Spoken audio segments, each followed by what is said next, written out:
பாரதத்தின் சொந்தங்களுக்கு வணக்கம். இந்தியாவை பற்றி சொல்லும்போது பாரத புண்ணிய பூமி அப்படின்னு சொல்லுவாங்க. இப்போ உலகத்தில் இருக்கிற பல நாடுகளில் ஏற்படக்கூடிய இந்த திடீர் பிரச்சனைகள், உள்நாட்டு கலவரங்கள் இதெல்லாம் பார்க்கும்போது நம்ம எல்லாரும் நிஜமாவே ஒரு புண்ணிய பூமியில தான் பிறந்திருக்கோம். என்னைக்குனாலும் நமக்குன்னு பாதுகாப்பாக வாழறதுக்கு ஒரு நாடு இருக்குது, என்னைக்குனாலும் நம்ம திரும்பி போகிறதுக்கு ஒரு பாதுகாப்பான நாடு இருக்குது அப்படிங்கிற அந்த நினைப்பே ஒரு நிம்மதியையும் சந்தோஷத்தையும் கொடுக்குது. இன்னைக்கு நம்ம பார்க்க போகிறது நம்ம அண்டை நாடான பங்களாதேஷ் பற்றி தான். இங்கே இருக்கக்கூடிய இந்த பிரச்சனை, அங்கே நடந்த அந்த ஸ்டூடெண்ட் ப்ரொட்டஸ்ட், அதுக்கப்புறம் அங்கே நடந்த கலவரங்கள், அந்த நாட்டினுடைய பிரதமராக இருந்த பிரைம் மினிஸ்டராக இருந்த ஷேக் ஹசீனா அவர்கள் அவங்க இப்போ ரிசைன் பண்ணிட்டாங்க. அவங்க இந்தியாவில் தஞ்சம் கேட்டு வந்தது, இது எல்லாத்தையும் ஏற்கனவே நம்ம பார்த்துட்டோம். பல செய்திகளில் இதை பார்த்துட்டோம். இங்கே ஷேக் ஹசீனா இவர்களுடைய ஆட்சி ஒரு கொடுங்கோல் ஆட்சியாக இருந்தது. எதிர்கட்சிகள் எல்லாம் இவங்க ரொம்ப கண்ட்ரோல் பண்ணி வச்சுருந்தாங்க அப்படின்னு சொல்கிற ஒரு வியூ இருக்குது. இன்னொரு பக்கத்தில் இவங்க இவங்களுடைய ஆட்சி காலத்தில் இந்த நாடு நல்லா முன்னேறிட்டு இருந்தது. இவங்களோட ஜிடிபி ரொம்ப நல்லா இருந்தது. இங்கே அந்த மக்களினுடைய பர் கேபிட்டா இன்கம் இந்தியாவுடைய பர் கேபிட்டா இன்கமையே சர்பாஸ் பண்ணுற அளவில் இருந்தது அப்படின்னு சொல்கிறவங்களும் இருக்காங்க. இந்த காணொலி மூலயமா நான் ஷேக் ஹசீனா நல்லவங்க கெட்டவங்க அப்படிங்கிறத பற்றிலாம் சொல்ல போகிறதில்ல. ஆனால் ஒரு ஸ்டேபிளான கவர்மெண்ட் இல்லாததுனால இந்த நாட்டுக்கு ஏற்பட போகிற சேலஞ்சஸ் என்ன, ஒரு இராணுவ ஆட்சி இங்கே இருக்கும் இல்லை. இப்போ இன்னைக்கு வந்திருக்கிற செய்திப்படி முகமது யூனுஸ் அப்படின்னு ஒரு நோபல் பரிசு வாங்கின ஒருத்தர் இந்த நாட்டை ஒரு டெம்பரவரி கவர்மெண்ட் ஃபார்ம் பண்ண போகிறாரு அப்படின்னு சொல்கிறாங்க. ஆனால் ஒரு ஸ்டேபிளான கவர்மெண்ட் இல்லை அப்படின்னா இந்த நாடு என்னென்ன சேலஞ்சஸை ஃபேஸ் பண்ண வேண்டியிருக்கும், அப்படி ஷேக் ஹசீனா கொண்டு வந்த முன்னேற்றங்கள் என்ன, இது எல்லாத்த பற்றியும் பார்க்கலாம்.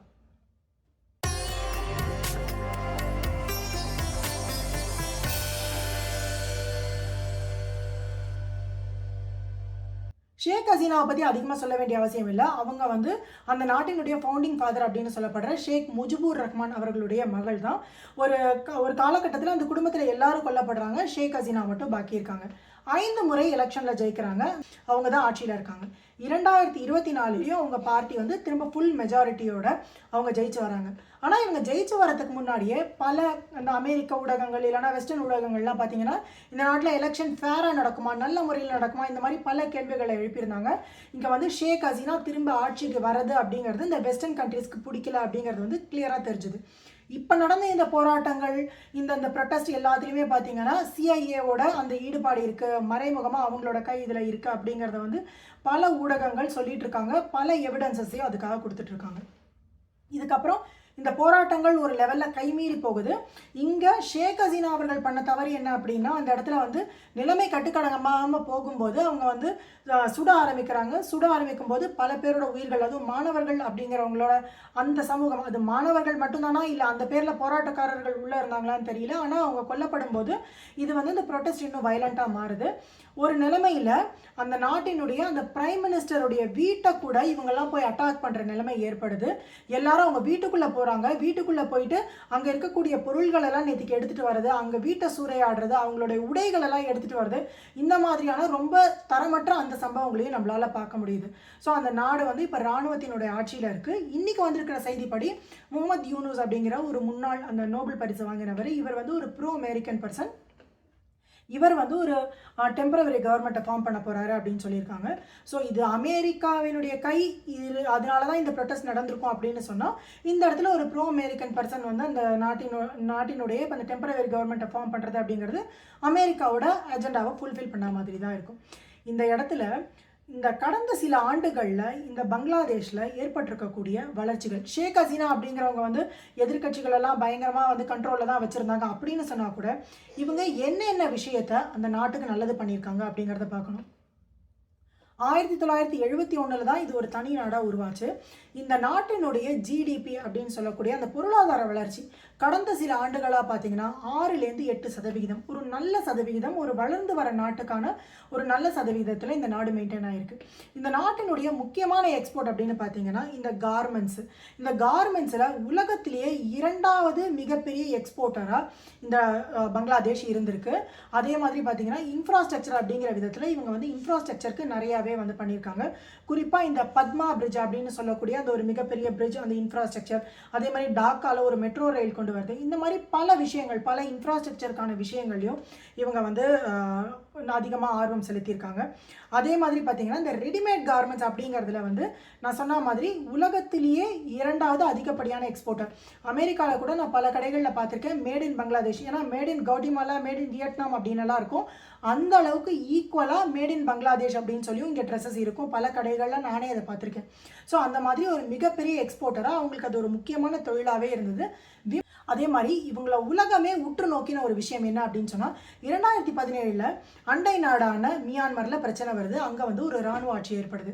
அப்போது பல ரோஹிங்கியா அகதிகள், ரோஹிங்கியா அப்படின்னு சொல்லக்கூடிய அந்த இஸ்லாமிய இனத்தை சேர்ந்தவங்க வந்து அகதிகளாக வரும்போது அவங்கள வந்து இவங்க நாட்டுக்குள்ளே எடுத்துக்கிறாங்க, பங்களாதேஷ்குள்ளே எடுத்துக்கிறாங்க. இவங்களுக்கு தேவையான அந்த உணவு, இருப்பிடம் இதெல்லாம் இது பண்ணுறாங்க.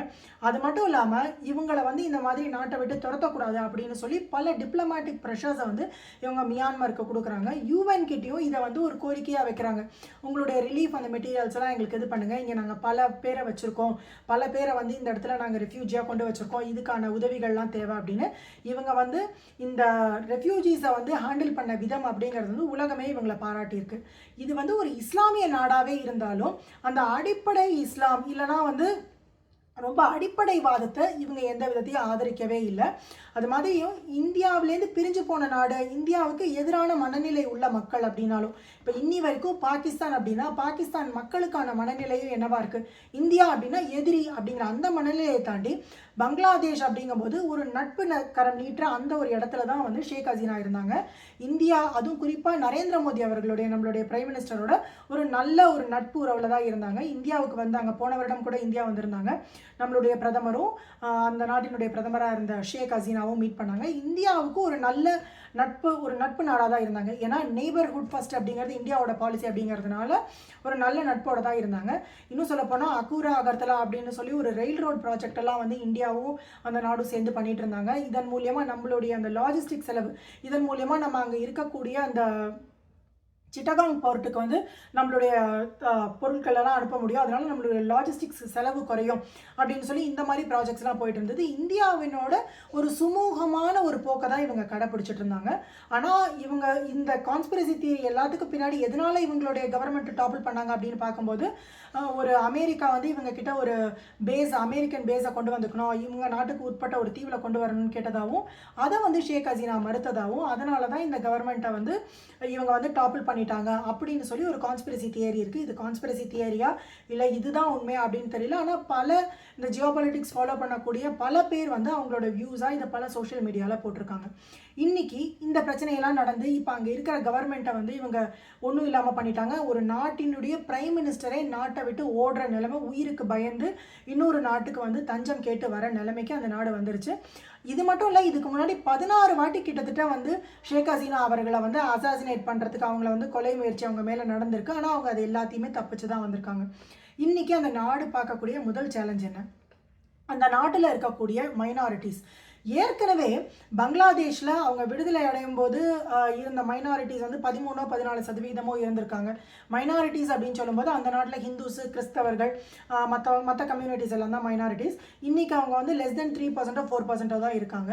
அப்படிப்பட்ட சொச்சம் மிச்சம் இருக்கக்கூடிய அந்த மைனாரிட்டிஸ் மேலேயும் கடுமையான தாக்குதல்கள் நடத்தப்படுறத இன்றைக்கி பல சோஷியல் மீடியா ஹேண்டில்ஸில் பார்க்க முடியுது. ஏதோ இது வந்து ரூமர்ஸு, ஒரு ஆத்தரைஸ் ஆகாத இல்லைனா ஒரு ஆத்தென்டிசிட்டி இல்லாத இன்ஃபர்மேஷன் அப்படிங்கிற மாதிரி இல்லாமல் பல இந்தியாவினுடைய செய்தி தாள்களே வந்து அதை பப்ளிஷ் பண்ணியிருக்காங்க. பல ஆத்தென்டிக்கான இன்ஃபர்மேஷன்ஸ் வருது. பல இடங்களில் இந்துக்களோட வீடுகள் சூறையாடப்படுது, அதனால அவங்களுடைய அந்த வாழ்வாதாரம் பாதிக்கப்படுது.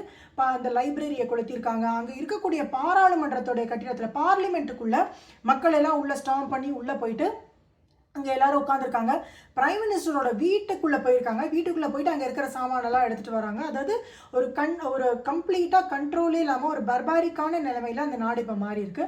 இதனால் இவங்களுக்கு ஏற்படக்கூடிய பொருளாதார நஷ்டம், இன்றைக்கி நாளைக்கு இன்னொருத்தர் வந்து இப்போது ஒரு டெம்பரவரி கவர்மெண்ட்டே ஃபார்ம் பண்ணுறாரு அப்படின்னு சொன்னால் ஒரு பார்லிமெண்ட் கட்டடம் இல்லை, அது சேதமாயிருக்கு. பிரைம் மினிஸ்டரோட வீடு சேதமாயிருக்கு அப்படின்னு சொன்னால் ஒரு ஆஃபீஸ் இருக்குது, அது இல்லை அப்படின்னா எப்படி இவங்க செயல்பட முடியும் அப்படின்னு தெரியல. இரண்டாவது இவங்களுடைய முக்கியமான அந்த பொருளாதாரத்துக்கான வாய்ப்பு இல்லைனா தொழிலுக்கான வாய்ப்பாக இருக்கிறது பார்த்தீங்கன்னா இந்த கார்மெண்ட் எக்ஸ்போர்ட். இப்போ உலக நாடுகள், பல ஐரோப்பிய நாடுகள், அமெரிக்கா போன்ற நாடுகள் வந்து அவங்க வந்து இந்த நாட்டுக்கான ஆர்டர்ஸை கொடுத்துருப்பாங்க. இப்படி ஒரு ஸ்டேபிளான கவர்மெண்ட் இல்லை, இங்கே ஒரு இராணுவ ஆட்சி நடக்குது அப்படின்னு சொன்னால் அப்படிப்பட்ட நாட்டுக்கிட்ட எத்தனை நாடுகள் வந்து இனிமேல் தொழில் முறையில் பழகிறதுக்கோ இல்லை தொழில் முறையில் இந்த மாதிரி ஒரு உறவு வச்சுக்கிறதுக்கோ விரும்புவாங்க. ஸோ ஆப்வியஸாக ஏற்கனவே வியட்நாம், இந்தியா போன்ற நாடுகள் வந்து இந்த மாதிரி எக்ஸ்போர்ட்டில் ஈடுபட்டிருக்கிறதுனால அவங்க இந்த மாதிரி அன்ஸ்டேபிளாக இல்லை, இந்த இடத்துல வந்து எப்போ வேணால் கலவரம் வரும், எப்போ வேணால் பிரச்சனை வரும் அப்படின்னு நம்புகிற ஒரு இடத்துல வந்து யாருமே இன்வெஸ்ட் பண்ண முன் வர மாட்டாங்க. பாகிஸ்தானுடைய நிலைமை தான் இங்கே வரும். பாகிஸ்தானில் இன்றைக்கி எந்த நாடும் தொழில் துவங்கவே தயாராக இல்லை. பாகிஸ்தான் திரும்ப திரும்ப IMF கிட்ட போயிட்டு எங்களுக்கு சாப்பாட்டுக்கே வழி இல்லை, கடன் கொடுங்க கடன் கொடுங்க அப்படின்னு கேட்டுட்டு இருக்காங்க. அங்கே தொழில்துறைக்கான எந்த வளர்ச்சியுமே இல்லை. அதே நிலைமை இப்போ பங்களாதேஷினுடைய இந்த நிலைமை நீடிச்சுது அப்படின்னா பங்களாதேஷ்க்கு வரத்துக்கு ரொம்ப நாள் இல்லை. மூன்றாவது, இப்போ இருக்கக்கூடிய பல பில்டிங்ஸை, பல இடங்களை இவங்க பப்ளிக் ப்ராப்பர்ட்டி அப்படிங்கிறதையும் யோசிக்காமல் மக்கள் சேதப்படுத்திட்டு இருக்காங்க. அப்போ அதுக்கான அந்த எக்ஸ்பெண்டிச்சர் நாளைக்கு இவங்களுக்கு தேவையான விஷயங்கள், நான் இதில் ஒரு லைப்ரரியெலாம் கூட எரிச்சிருக்கிறத பார்த்தேன், ஒரு மியூசியம் எரிச்சிருக்காங்க பார்த்தேன். இவங்களுடைய வரலாறு, இவங்களுடைய பொக்கிஷங்கள், இவங்களுக்கு தேவையான விஷயங்களே இன்றைக்கி எரிக்கிறாங்க. அப்படிங்கும்போது இந்த இடத்துல மக்களுக்கு நாளைக்கு எந்த விதத்தில் அவங்களுக்கான அந்த வாழ்வாதாரம் பாதிக்கப்படும். அதே மாதிரி காலேஜஸ், ஸ்கூல்ஸ், இப்போ வந்து ஒரு மிலிட்ரி ஆட்சி வருது அப்படின்னு சொன்னால் டெம்பரரியாக இப்போ ஏற்கனவே எனக்கு தெரிஞ்சு ஒரு மாதமாக அங்கே ஸ்கூல்ஸ், காலேஜஸ்லாம் எதுவுமே நடக்கலை. இந்த வருடம் படிக்கக்கூடிய அந்த மாணவர்களினுடைய நிலைமை என்ன ஆகும்? பள்ளி படிப்பை முடிக்க வேண்டியவங்களாக இருக்கலாம், கல்லூரி படிப்பை முடிக்க வேண்டியதாக இருக்கலாம். ஒரு வருடம் அப்படிங்கிறது வந்து மாணவர்களுக்கு எவ்வளோ பெரிய விஷயம், அவங்களுக்கான பாதிப்புகள் எல்லாம் எப்படி இருக்கும்? மொத்தமாக இவங்க வந்து போராட்டம் பண்ணது தப்பு இல்லை. போராட்டம் அப்படிங்கிறது வந்து ஒரு டெமோக்ராட்டிக் வேல வந்து அது ஒரு way of expressing there displeasure. போராட்டம் பண்ணியிருக்கலாம், ஆனால் அது அமைதியான முறையில் நடந்திருக்கணும். அதுக்கும் மேலே அரசாங்கமும் இதை இன்னும் பெட்டராக டீல் பண்ணியிருக்கணும். அதில் நமக்கு மாற்று கருத்தே கிடையாது. மக்களை வந்து ஒரு சிவில் பீப்புளை வந்து சுடுறது, கொல்றது, அதுவும் மாணவர்கள் அப்படிங்கும்போது தான் இந்த சென்டிமெண்ட் இன்னும் அதிகமாகுது. இது வந்து எதுவும் வெறும் உள்நாட்டு ஃபோர்ஸ்னால் மட்டும் நடக்கலை, வெளிநாட்டுலேருந்து வெளிநாட்டு கைகள் எல்லாமே இது நிச்சயமாக நடக்கலை. அதே மாதிரி இங்கே வந்து ஏற்கனவே இன்டர்நெட்டு, சோஷியல் மீடியா இது எல்லாத்தையுமே ஷட் டவுன் பண்ணி தான் வச்சுருக்காங்க. ஏன்னா இதெல்லாம் இருந்தது அப்படின்னு சொன்னால் இந்த மாதிரி ரூமர்ஸ், தவறான செய்திகள் பரவுறது அப்படிங்கிறது வந்து இன்னும் ரொம்பவே அதிகமாக இருக்கும். இதில் இந்தியா மாதிரி நாடுகளுக்கு என்ன பிரச்சனை வரும் அப்படின்னு பார்த்தீங்கன்னா, பல பேர் வந்து இப்போது நம்ம நாட்டில் வந்து அகதிகளாக வரத்துக்கான வாய்ப்பு இருக்குது. ஏற்கனவே அந்த மாதிரி வர ஆரம்பிச்சிருக்காங்க அப்படின்னு பார்க்குறோம். இதில் பல பேர் வந்து இங்கே வந்தாங்க அப்படின்னா அவங்கள வந்து வச்சு பாதுகாக்கிறதுக்கோ, அவங்களுக்கு தேவையான ஒரு உணவு, தங்குமிடம், அவங்கள வந்து அகதிகளாக தான் வச்சுருப்பாங்க. வந்த உடனே அவங்களுக்கு வந்து இங்கே உடனே நீங்கள் இந்தியாவுக்குள்ளே வாங்க, சிட்டிசன்ஷிப் கொடுத்துடுறோம் அப்படின்லாம் சொல்ல போகிறதில்ல. ஆனால் அதுக்கான செலவு அப்படிங்கிறது இந்தியாவுக்கு அதிகமாக தான் இருக்கும். ப்ளஸ் இங்கே வந்து நேற்றுக்கு ஒரு இடத்துல பார்த்தீங்கன்னா பங்களாதேஷில் ஒரு சிறை, அந்த சிறையை வந்து பிரேக் பண்ணியிருக்காங்க. 500க்கும் மேற்பட்ட சிறை கைதிகள் வந்து அங்கேருந்து தப்பிச்சிருக்காங்க. அதில் 20க்கும் மேற்பட்டவர்கள் வந்து டெசிக்னேட்டட் டெரரிஸ்ட், அதாவது அந்த நாட்டில் தீவிரவாதிகள் அப்படின்னு சொல்லி கைது பண்ணப்பட்டவங்க. இவங்க வந்து இப்போ சாதாரண தவறுகள் பண்ணி ஏதோ ஜெயிலில் இருக்கிறவங்க, ஒரு வருட தண்டனை, 2 வருட தண்டனை அப்படின்னா கூட சரி, ஓகே, அவங்க வந்து இந்த மாதிரி ஏதோ ஒரு அன்சர்டைன் சுச்சுவேஷனில் தப்பிச்சிட்டாங்க அப்படிங்கிறது. ஆனால் தீவிரவாதிகள் அப்படிங்கும்போது இது வந்து அந்த நாட்டுக்கு மட்டும் இல்லை, அண்டை நாடாக இருக்கக்கூடிய நம்ம நாடுகளுக்கும் இது ஒரு மிகப்பெரிய த்ரெட்டாக இருக்கும். இந்த மாதிரியான போராட்டங்கள்லாம் வரும்போது இதை வந்து அரசாங்கம் இன்னும் பெட்டராக கையாண்டிருந்தாங்க அப்படின்னு சொன்னால் அந்த நாடு, இப்போது ஷேக் ஹசீனாவாகவே இருக்கட்டும், அவங்க வந்து 4 டேர்மாக கிட்டத்தட்ட வந்து ஒரு 15 ஆண்டு காலமாக தொடர்ந்து ஆட்சி பண்ணி பார்த்து அந்த நாடு வந்து எப்படி முன்னேறணும், எப்படி வந்து எந்தெந்த துறைகளில் முன்னேறணும் அப்படின்னு சொல்லி அவங்க வந்து எப்படிலாம் அந்த நாடு இருக்கணும் அப்படின்னு கனவு கண்டு அந்த நாட்டுக்காக உழைச்சாங்களோ, அவங்க கண்ணு முன்னாடி அந்த நாடு வந்து இப்படி ஒரு சீரழிஞ்சு போகிற நிலைமையை பார்க்கறதுக்கு எந்த ஒரு தலைவனாலையும், எந்த ஒரு நாட்டு மேலே பற்று உடையவங்களாலையும் அதை நிச்சயமாக ஏற்றுக்க முடியாது. இங்கே வந்து சீக்கிரத்திலேயே ஒரு நார்மல்சி திரும்பணும், மக்கள் வந்து அவங்களுடைய பழைய நிலைமைக்கு திரும்பணும் அப்படிங்கிறது நம்மளுடைய பிரார்த்தனையாகவே தான் நம்ம வைக்கணும். ஏன்னா இப்போ வந்து நிலைமை கைமுறையை போயிட்டதுனால இனிமேல் வந்து மக்கள் அவங்களா இது பண்ணி மாறினாதான் உண்டு.